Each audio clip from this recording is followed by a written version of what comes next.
action, soup to nuts. Well, this year's a little unusual because those of us who have lived here for decade after decade have seen this before, and we've seen it to this extent and for this prolonged time period. It's unusual, but about every 15 years we get one of these that lasts this long. But it's always shocking. But this year, the difference is the confusion between red tide in the Gulf, what creates it, what makes it continue, and what we're seeing in Lake Okeechobee, which is a totally different thing. And then everybody's asking, what does MOAT do? We have funded MOAT for red tide research for at least 20 years. You know, I mean, we all have heard that this level of bloom is not unprecedented. I would argue, too, that what is unprecedented is the economic impact that it has, because as we go on in time, they're just that's what, you know, I would argue that if you had a similar bloom 30 years ago, you might well have all the numbers for the intensity, the duration, the geographic area that it's covering. But what you're not going to have is the same type of economic impact that you're having now. So I would also, I thought it was my understanding that we had already banned Roundup. I know my son's a golf course superintendent, and they used to use it, and they no longer use it on golf courses, so that's kind of a misnomer. Oh, and we also have an environmentalist on our staff, do we not? Mr. Lewis, do you want to make a comment about what the county's doing about red tide? Well, I'll talk about the fertilizer piece. The fertilizer piece is we do have a fertilizer ordinance in place, as many other local governments in this area do. And we do have environmental staff on board. Of course, a lot of them are tasked with some pretty specific things. So to the extent that the board wants us to look at something or do some research on it for you all, that's up to the board, and we'd take it on as a board assignment if that's the direction you want to go. Well, I did have this conversation with you a couple of days ago that to the general public it appears as if we're doing nothing. Right. And then you went over all the things with me that we are doing, yep, and that there's information out there, but the general public doesn't really touch on those pieces of yes, ma'am, that's information. So I was suggesting, with the board approval, that we do a workshop and show the video that we have and talk about what the county does. And that way, at least, they could attend the meeting, they could read about it in the paper, or they could see it on TV without having to go to websites and whatnot. Yeah. So on those pieces, we do have a central, I'm sorry, I didn't understand where you were going with it. On those, we do have a centralized spot on the website specifically geared to getting people information. We have created, along with MOAT, some other folks, our environmental staff, the Department of Health from the state, to talk more about what those things really mean.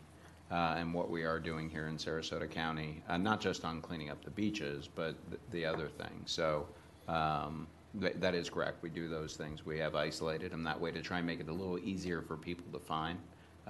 Whichever way the board wants to go with that, we're happy to accommodate. Well, I still would like to see us do a presentation just for general purposes, because it's sort of left our area, except now it's in St. Pete and Tampa, and it's going to be all over their news, and it's going to look like it's everywhere. I have Commissioner Hines and then Commissioner Mayo. Yeah, thank Commissioner Caggiula for bringing this up, and also for the speaker.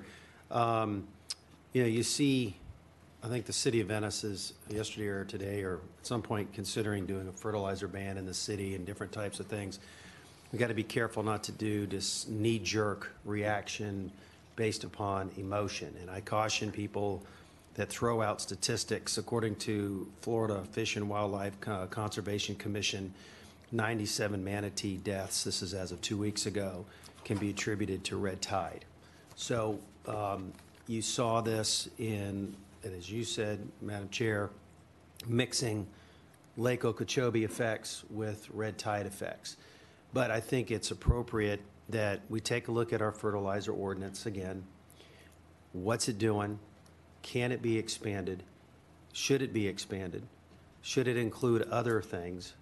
We need to have the Home Depots and the Lowe's and the other, the Ace Hardwares, everyone that sells this stuff at the table to say, what do you do to prevent the sale of this stuff? And we talked about this when I first came on the commission, and it was very difficult to say the ordinance says don't use it, but they don't take it off the shelves.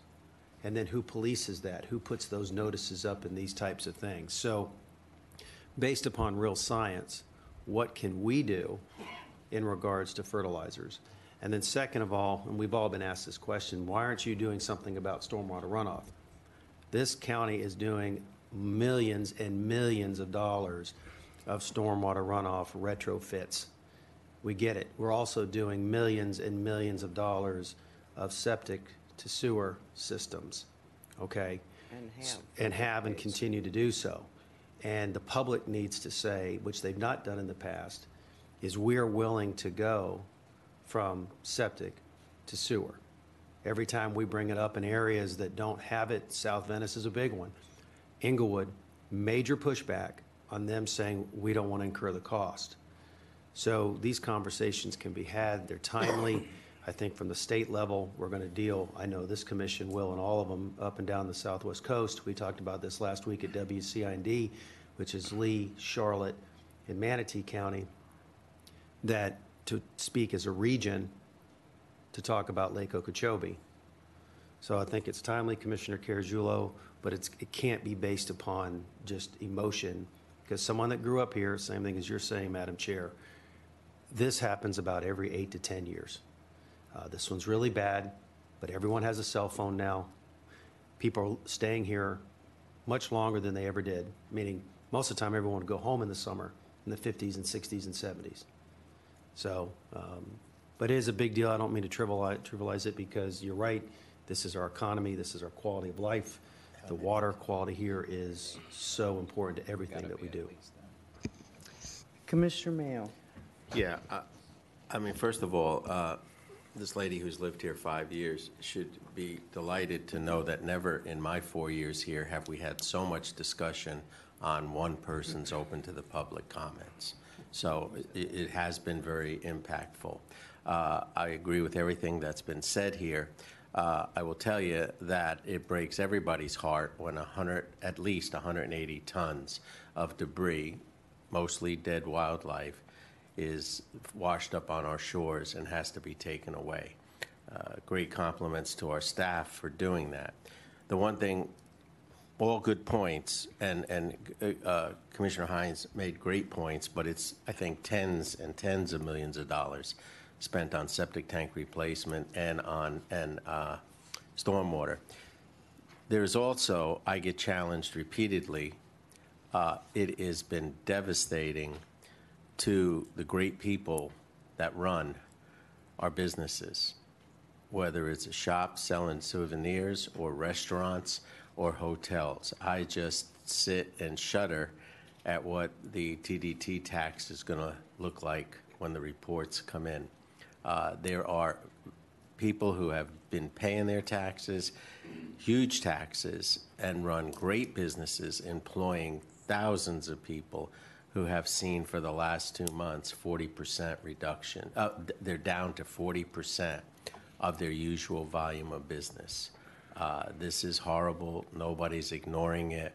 And we need to do something to counteract the fact that's out there in the minds of a lot of people that we're doing nothing. That's simply not true, but there's just so much we can do. But maybe we do need some sort of report, Madam Chair, or something where it's verbalized and the reporters. We need something more in the newspapers than the report about, well, even now, when it's positive, the beaches are now clear.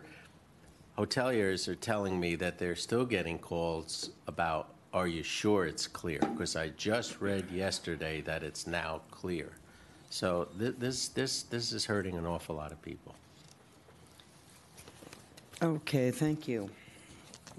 Yeah, that would be my suggestion, Madam Chair, is that we direct staff to come up with a report and outline some strategies going Okay. forward.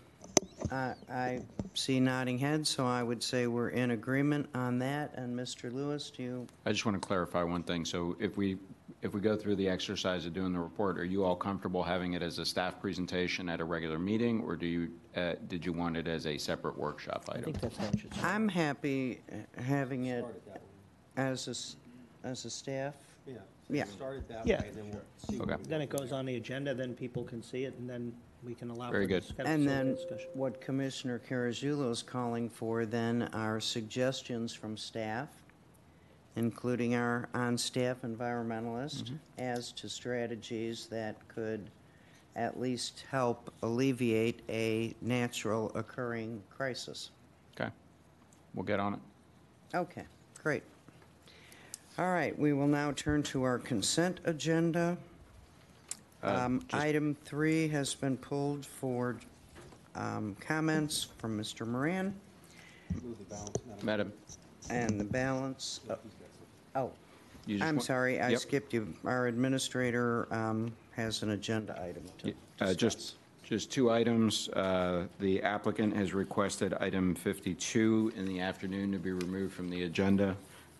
So just mentioning that now. And on the presentation upon request, item 38, there's a Scrivener's error. It was advertised correctly, just on this document, again, it was wrong. Ordinance 2018-020, as opposed to the way it reads on here is 2018-006. It was advertised correctly, though. Okay. So with those changes, and with